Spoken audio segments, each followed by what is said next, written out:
School bus driver Kim Nakamura and 20 elementary students left Jefferson Elementary at 3:15 p.m.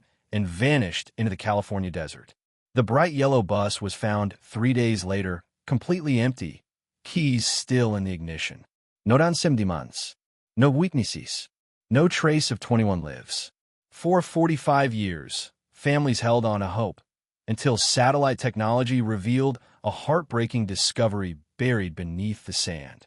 What they found will make you question everything you thought you knew about sacrifice. May 18, 1979, 7:43 a.m. Rancher Miguel Herrera was checking his fence line when something caught his eye in the morning light. A splash of yellow against the tanned desert landscape, something that didn't belong in the vastness of the Mojave. As his pickup truck crested the small rise, the shape became unmistakable. A school bus, sitting perfectly upright in a sandy wash 2 miles from the nearest road. For 3 days, hundreds of searchers had combed every inch of Highway 14 and Desert View Road. Helicopters had buzzed overhead. Search dogs had followed trails that led nowhere. But nobody had thought to look here, in this remote gulch where flash floods carved channels through the desert floor. Herrera parked his truck and walked slowly toward the bus. The silence was wrong. School buses were supposed to be filled with laughter and chatter and the chaos of childhood. This one sat as still as a tomb. The door was closed. The windows were rolled up tight. Through the dusty glass, Herrera could see rows of empty green seats, each one perfectly arranged, as if waiting for children who would never come. Backpacks sat in neat piles. A lunchbox decorated with cartoon characters perched on one seat. A child's sweater hung over the back of another. But no children, no driver, no signs of life at all. Herrera circled the bus, his boots crunching on the sandy ground. The yellow paint was barely scratched. The tires were properly inflated. This wasn't a crash site. This was something else entirely. Something that made the hair on the back of his neck stand up. He tried the door. Locked. But through the front window, he could see the keys dangling from the ignition, swaying slightly in the desert breeze that somehow found its way inside. Kim Nakamura's coffee mug sat in the cup holder, still half full of coffee that had long since grown cold. When Sheriff's Deputy Janet Torres arrived 20 minutes later, she found Herrera sitting on his tailgate, staring at the bus like it might disappear if he looked away. "How long has it been here?" Torres asked, though she already knew the answer. 3 days. 3 days since Bus 47 had vanished with Kim Nakamura and 20 elementary school children aboard. "Looks like it was driven here," Herrera said quietly. "No crash damage. No skid marks. Like someone parked it here on purpose and walked away." Torres radioed for backup, for the FBI, for anyone who might have answers. But as she approached the empty bus, one terrible question echoed through her mind. If the bus was here, where were the 21 people who should have been inside it? The Mojave Desert stretched endlessly in every direction, keeping its secrets buried beneath sand and stone and 45 years of silence. But satellites see everything, even what was never meant to be found. And what they would eventually reveal about Kim Nakamura and her 20 children would prove that some guardians never stop protecting their flock, even in death. Kim Nakamura understood what it meant to be different in America. Born in 1945, just as her parents were being released from Manzanar internment camp, she'd grown up watching how quickly neighbors could turn into enemies, how easily children could be made to feel ashamed of their faces, their food, their families. By the time she was 34 and driving school bus routes through California's most diverse neighborhoods, Kim had made herself a promise. No child on her bus would ever feel alone. Every morning at 6:30 a.m., Kim arrived at Jefferson Elementary an hour before her first pickup. She used that time to memorize new students' names, to learn a few words in whatever language they spoke at home, to understand which kids needed extra attention and which ones needed space to find their courage. Her bus wasn't just transportation. It was sanctuary. 7-year-old Maria Santos had been riding Kim's bus for 3 weeks and still hadn't spoken a word of English to anyone except Kim. The little girl would climb the steps each morning with tears in her dark eyes, clutching a lunch bag that smelled like her grandmother's kitchen. The other children whispered about the weird food, But Kim had quietly learned enough Spanish to tell Maria that her grandmother's tamales smelled like love. Hulen como amor, Kim would say with her careful pronunciation, and Maria would smile for the first time all day. 9-year-old David Chun carried a different kind of weight. His lunchbox held dumplings and rice that made the other kids wrinkle their noses and call him names. Kim made sure David sat in the front seat where she could keep an eye on him, where she could tell him stories about her own childhood when children threw rocks and called her family Japs for eating with chopsticks. Different food means different love, Kim would tell him. Your mama loves you in Chinese. That's special. Then there was 8-year-old Kenji Tanaka, whose parents worked double shifts at the electronics factory and sent him to school with generic peanut butter sandwiches because they were embarrassed about their Japanese cooking. Kim understood that shame, that desperate desire to blend in.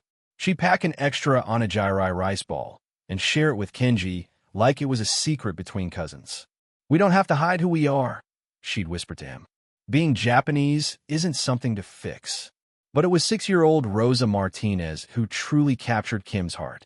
The youngest on the bus, Rosa would run up the steps each morning and throw her tiny arms around Kim's neck like she was hugging her own grandmother. Rosa's mother worked 3 cleaning jobs and barely spoke English. But Kim had learned enough Spanish to tell Rosa she was muy intelligent and muy bonita every single day. And 10-year-old Tommy Williams, the class clown whose father had deployed to Germany with the army, used jokes to hide the worry in his eyes. Kim saw through the performance to the scared little boy beneath, the one who needed someone to notice when his laughter sounded hollow. Kim Nakamura drove the diversity route, the one that wound through neighborhoods where English was often the second language and American dreams were built on calloused hands and midnight shifts.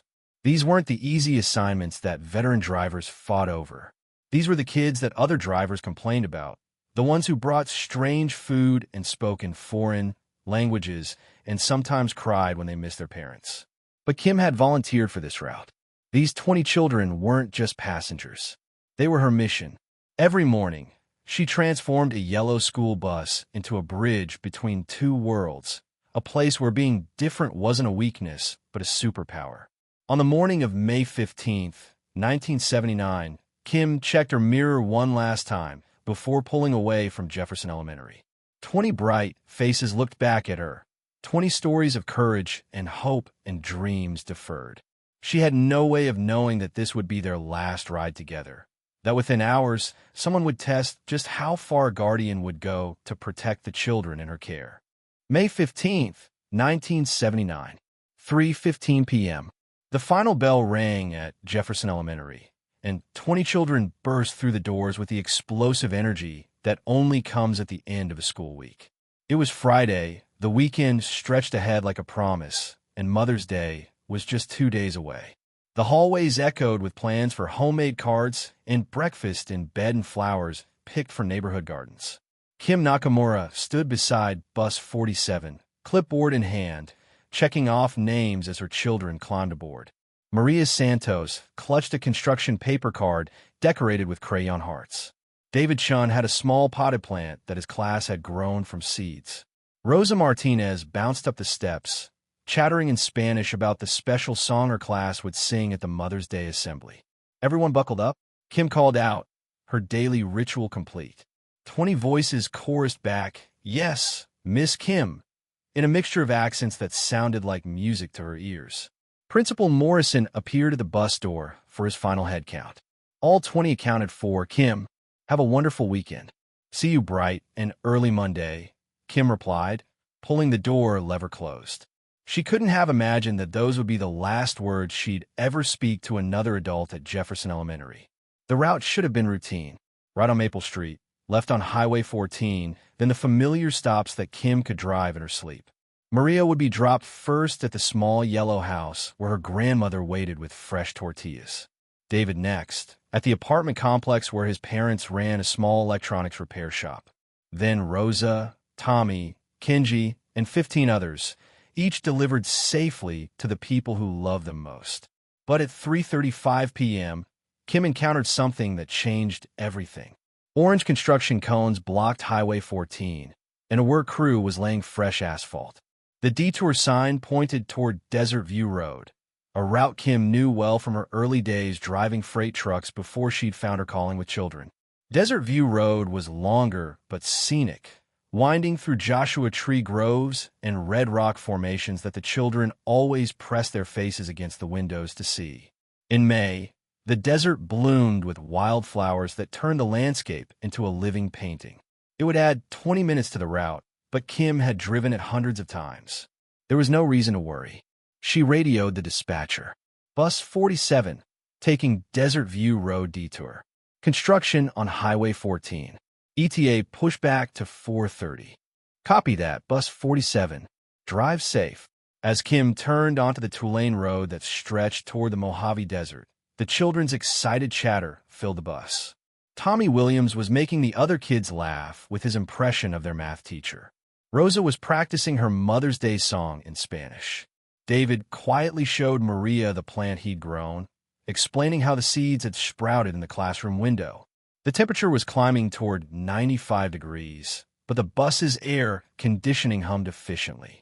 Kim had checked all the mechanical systems that morning as part of her daily routine.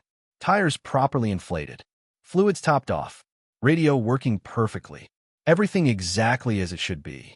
At 3:52 p.m., gas station attendant Frank Rodriguez waved as the familiar yellow bus passed the station on Desert View Road. He'd seen Kim dozens of times over the years, always punctual, always professional. The children's faces were visible through the windows, some sleeping, others still chattering about their weekend plans. It was the last confirmed sighting of Bus 47. By 4 p.m., Rosa's mother was standing at her bus stop, checking her watch and wondering why her daughter was late. By 4:15, David's parents were calling Jefferson Elementary to ask about delays. By 4:30, when Maria failed to arrive at her grandmother's house, panic was beginning to spread through 3 different neighborhoods. But Kim Nakamura and her 20 children had vanished into the vast emptiness of the California desert, leaving behind only questions and the growing certainty that something terrible had gone wrong on what should have been the safest part of their day. May 15th, 1979. 4 p.m. Rosa Martinez's mother, Carmen, checked her watch for the 3rd time in 5 minutes. Her daughter's bus was never late. Miss Kim ran her route like clockwork, always arriving at exactly 4 p.m. with Rosa bouncing down the steps, full of stories about her day. But the street remained empty, shimmering in the afternoon heat. Carmen walked to the corner and peered down the road toward Jefferson Elementary, hoping to see the familiar flash of yellow breaking the horizon. Nothing. Just the endless stretch of asphalt and desert that surrounded their small neighborhood like a protective barrier. 15 minutes later, David Chin's parents were making the same calculation at their apartment complex. David's father, Michael, glanced at the repair shop's wall clock again. His son always arrived by 4:15, clutching whatever school project he was excited to share. The silence felt wrong. Maybe construction delay, suggested David's mother, Linda, though worry was already creeping into her voice. By 4:30, panic was spreading like wildfire through 3 different neighborhoods. Maria's grandmother called her daughter at the factory where she worked the evening shift. Tommy's babysitter phoned his mother at the diner. Kenji's parents closed their electronics shop early and drove to Jefferson Elementary, hoping to find their son waiting in the principal's office. What they found instead was chaos. Principal Morrison's secretary, Mrs. Patterson, was fielding phone calls from increasingly frantic parents. Yes, the bus left on schedule at 3:15, she repeated for the dozenth time. No, there haven't been any reported accidents. Let me try reaching Kim on the radio. But Kim's radio had gone silent after her 3:35 p.m. check-in about the detour. When Morrison tried to raise Bus 47 on the emergency channel, he got nothing but static. At 5 p.m., Morrison made the call that every school administrator dreads. He contacted the county sheriff's department to report a missing school bus with 20 children and 1 driver aboard. Within minutes, Deputy Janet Torres was racing toward Desert View Road with her lights flashing and her radio crackling with urgent updates. All units, be advised we have a code yellow. School bus missing with 21 persons aboard. Last known location, Desert View Road. approximate mile marker 15. License plate number 4G7-892. The first search cars reached the detour route by 5:30 p.m., their drivers scanning both sides of the road for any sign of the distinctive yellow bus. Desert View Road stretched for 37 miles through increasingly remote terrain, past abandoned mine claims and dried creek beds that could swallow a vehicle whole.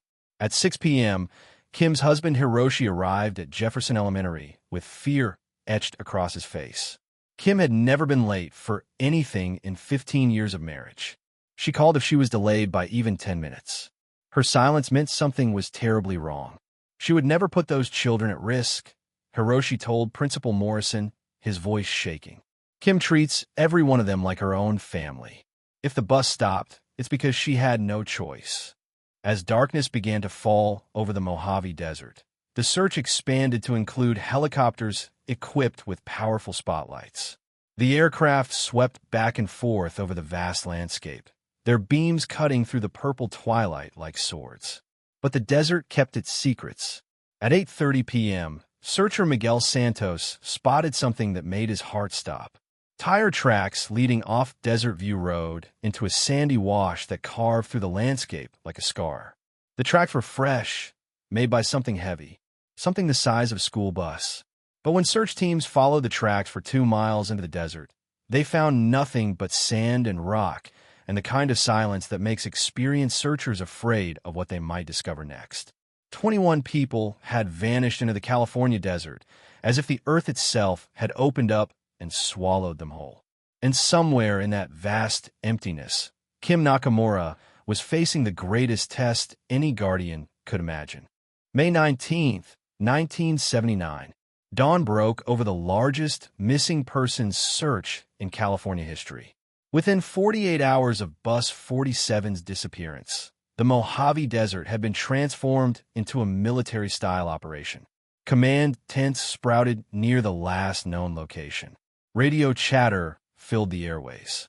And 247 volunteers had arrived from across 3 counties, united by one impossible goal: find 21 people who had vanished without a trace.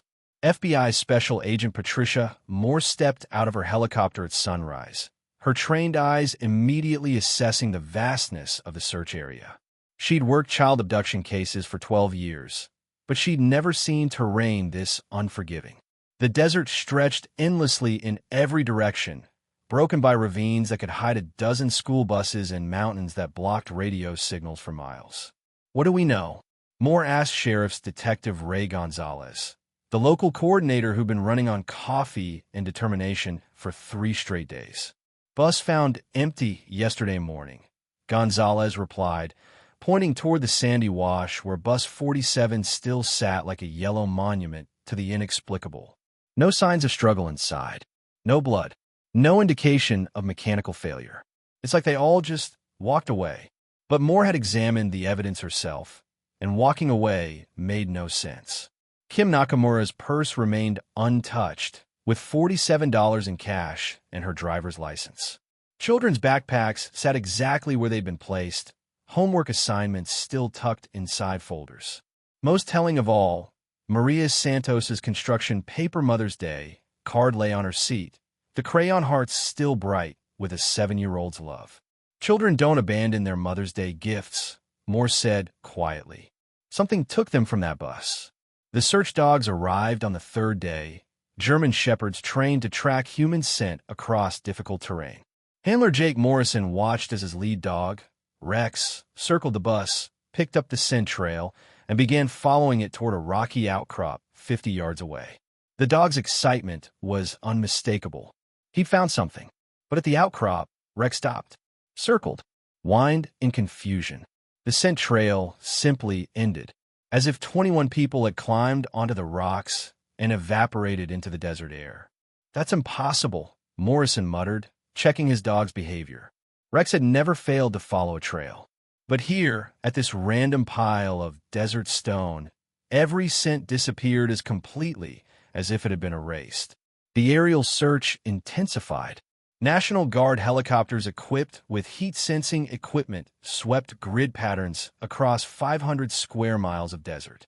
Military pilots trained to spot enemy movement in Vietnam now searched for any sign of children huddled in caves or hidden in abandoned mine shafts. The technology was state-of-the-art for 1979, but the desert kept its secrets. On day 5, the first false hope arrived.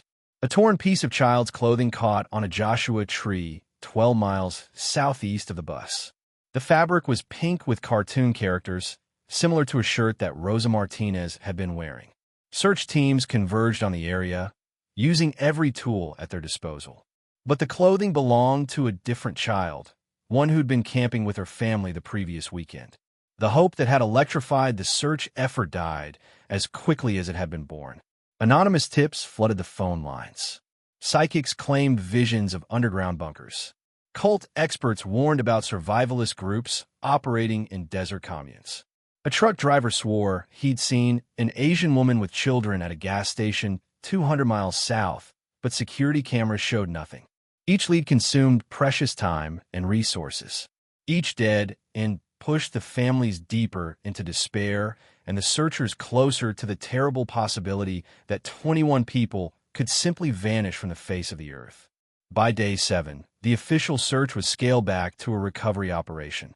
The volunteers began going home. The helicopters returned to their bases. And the families of 20 children and one heroic bus driver were left to face a reality that no parent should ever have to accept. Their loved ones were gone, and no one knew where or why or how. But in the desert silence that followed, something was waiting to be discovered.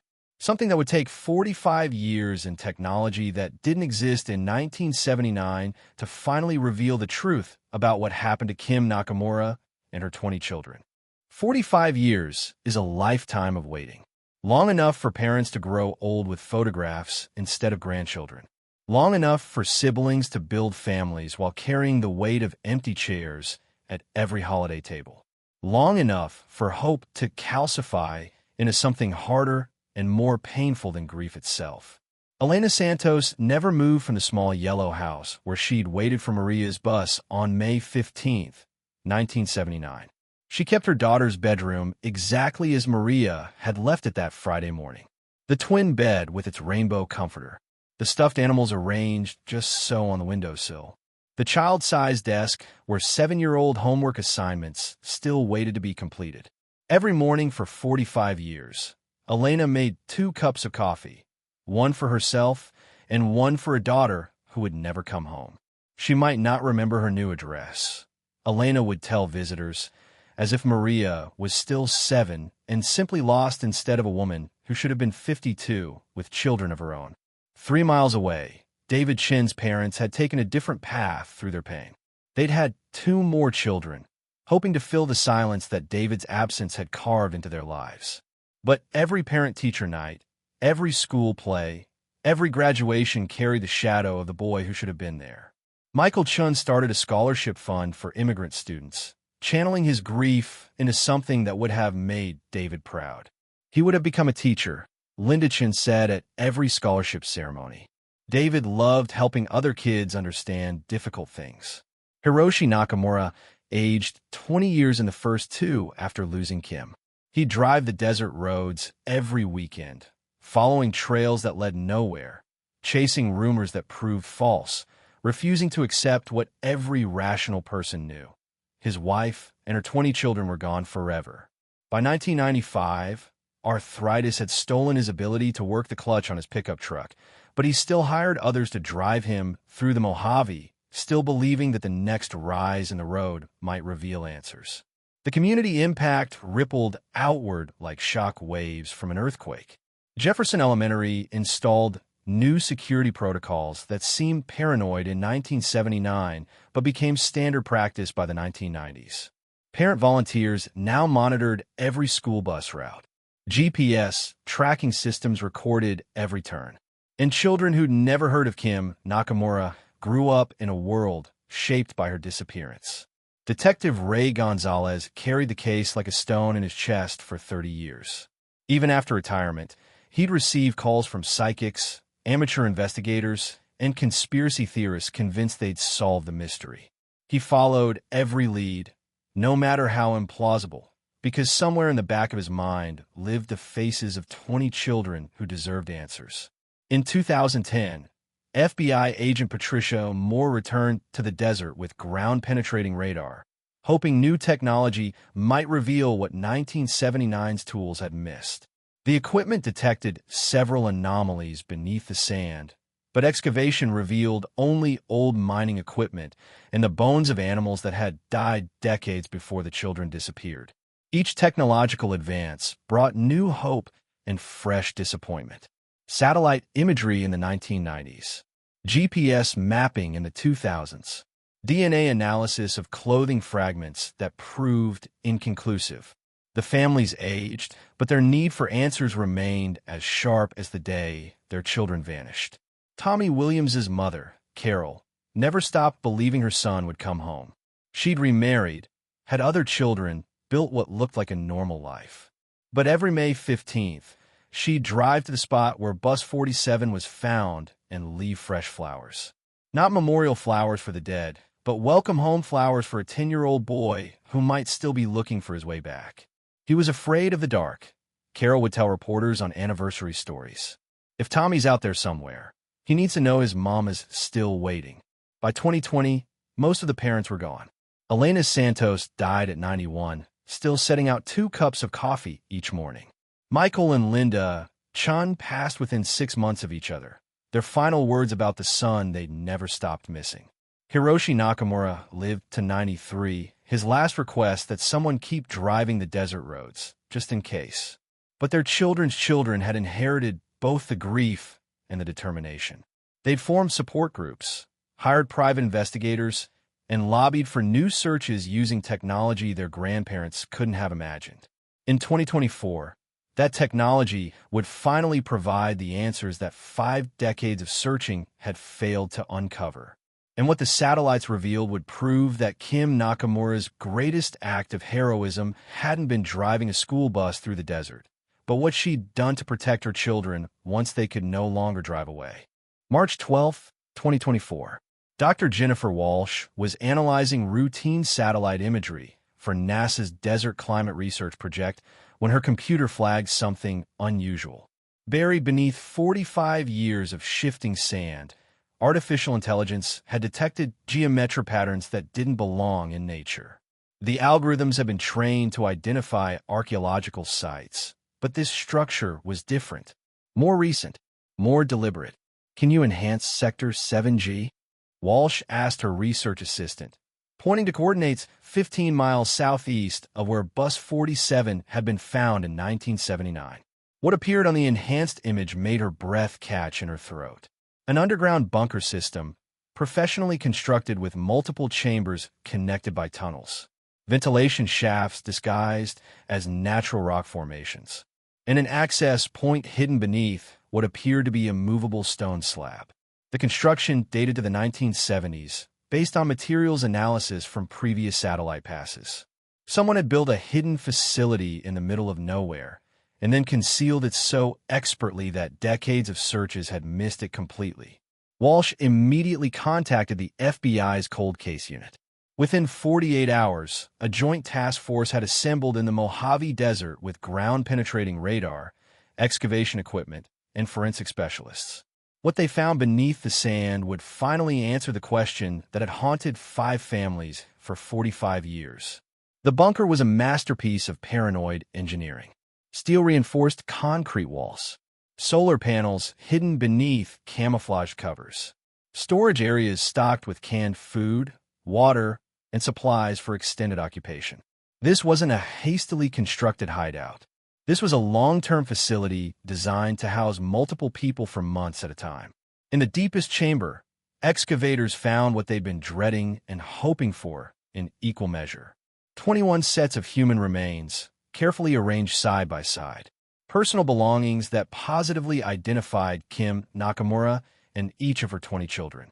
And evidence that would rewrite the entire story of their disappearance. Kim's notebook lay beside her remains, its pages filled with lesson plans and daily schedules. She continued teaching the children even in captivity, organizing math lessons and reading time, maintaining structure and hope in the face of unimaginable terror. The final entries revealed a woman who knew rescue wasn't coming but refused to let her children lose faith. Children's artwork covered the bunker walls. Drawings of families, of home, of the yellow bus that had brought them to this underground prison. But most remarkable were the portraits of Kim herself, drawn by 20 different hands. In every image, she appeared as their guardian angel, arms outstretched to shield them from harm. The forensic evidence told the rest of the story. Marcus Dalton, a white supremacist survivalist, had orchestrated the abduction as part of a plan to re-educate diverse children into his twisted ideology. When Kim refused to cooperate and continued protecting her students, Dalton had sealed the bunker and left them to die. FBI records showed that 78-year-old Marcus Dalton was still alive, living in a compound outside Coeur d'Alene, Idaho.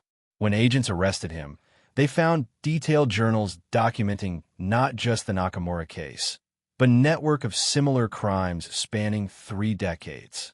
The satellites had revealed more than just 21 bodies.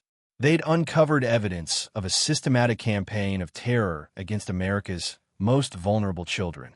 And they'd proven that Kim Nakamura had died exactly as she'd lived, protecting every child in her care, no matter the cost to herself. April 18, 2024. After 45 years of waiting, the families of 20 children and one heroic bus driver finally held the funeral they'd been denied since 1979. The service took place not in a church, but at the site where Kim Nakamura had made her final stand, where satellite technology had revealed the truth that conventional searches had missed for nearly 5 decades. Elena Santos's granddaughter placed a crayon drawing on Maria's grave, one that matched the artwork found on the bunker walls. "Abuela always said you were still learning," she whispered in Spanish. "Miss Kim never stopped teaching you." The discovery had exposed more than just one man's crime. Marcus Dalton's journals revealed a network of supremacist cells that had systematically targeted diverse school communities across the American Southwest. The FBI identified connections to 12 other missing children cases dating back to 1975, all involving minority students who'd vanished without explanation. Kim's notebook, preserved in the desert darkness for 45 years, became evidence of something more powerful than hatred. Her final entries documented a teacher who'd organized story time during captivity, who'd rationed their meager food to ensure the youngest children ate first, who'd created games to keep 20 terrified kids from losing hope. Day 23, her last entry read, "Tommy made the others laugh today with his silly faces." Maria sang her Mother's Day song in Spanish. David helped Rosa with her numbers. They are still children, still beautiful, still worth everything. The trial of Marcus Dalton became a national reckoning with domestic terrorism. At 78, he showed no remorse for his crimes, claiming he'd been trying to save the children from multiculturalism. The jury deliberated for just 47 minutes before convicting him on 21 counts of first-degree murder. But the real justice came in the changes that followed. The Kim Nakamura Child Protection Act mandated GPS tracking on all school transportation nationwide. The FBI established a domestic terrorism task force specifically targeting hate groups that threaten educational institutions.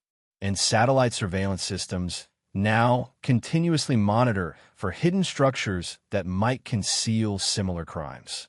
Jefferson Elementary was renamed Kim Nakamura Elementary School, with a memorial hall displaying the children's artwork found in the bunker. Every year, new students learn about the teacher who died protecting 20 children from hatred, who chose love over survival when faced with unimaginable evil. Hiroshi Nakamura lived just long enough to attend the memorial service for his wife. He died peacefully 3 weeks later, his last words about the woman who'd made protecting other people's children her life's mission. The desert roads he'd driven for decades, searching for answers, finally led him home. The satellite images that revealed the bunker have been archived at the Smithsonian, evidence of how technology can uncover truths that human eyes alone cannot see. But more importantly, they're proof that some guardians never stop protecting their flock, even 45 years after their sacrifice. Today, diverse children across America ride school buses equipped with technology that Kim Nakamura never had access to. They're protected by protocols written in the memory of 21 people who prove that love transcends every boundary that hatred tries to build. The yellow buses still roll through neighborhoods where English is often the second language, where dreams are built on courage and hope. And somewhere in that rumble of engines and laughter of children, Kim Nakamura's legacy lives on in every driver who sees their job not just as transportation, but as sacred trust. Kim Nakamura and 20 elementary students who walked into Marcus Dalton's bunker in May 1979 proved that teachers will die protecting children from white supremacist indoctrination, and ultimately exposed a domestic terrorism network so extensive it required satellite technology to uncover the full scope of their crimes against America's diverse communities. Kim's notebook, buried for 45 years, finally revealed the sacrifice that supremacist terrorists died trying to conceal. The desert sand that hid systematic child murder became a monument to the persistence of families who refused to accept official assumptions about random disappearances. How many other teachers and children lie beneath American soil, their murders disguised as missing persons cases?